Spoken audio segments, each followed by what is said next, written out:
예상대로 유수연이 확인한 차와영의 금고는 텅텅 비어 있었습니다.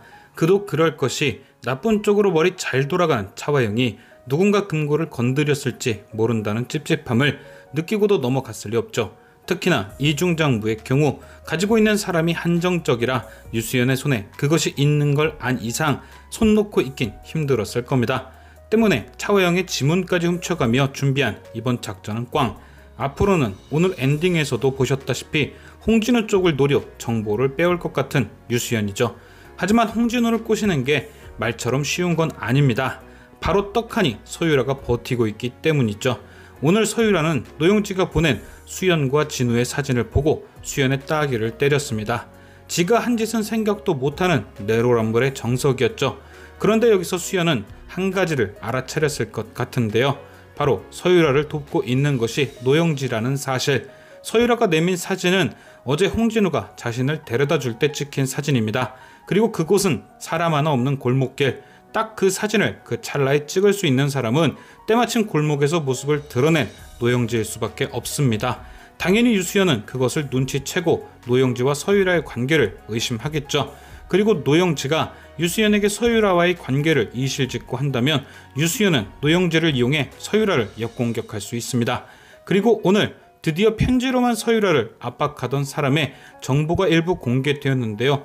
놀랍게도 전화한 사람의 목소리는 여자였습니다. 김 실장도 아닌 홍선태도 아닌 여자였죠.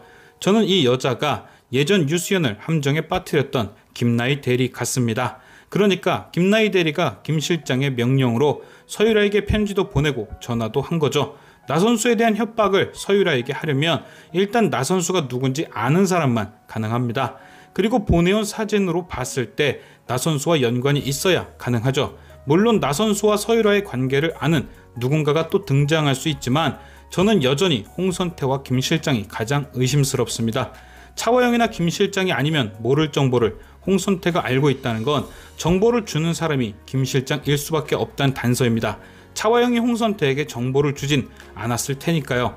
홍선태는 서유라의 뒷조사 과정에서 나선수에 대해 알게 되었고 그를 미행하다 구해주게 되었다.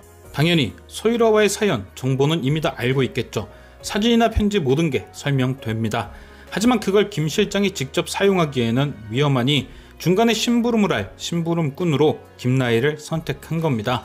김나희는 과거 김 실장의 부탁으로 유수연과 강동화의 관계가 불법적인 관계라 게시판에 글을 썼었죠.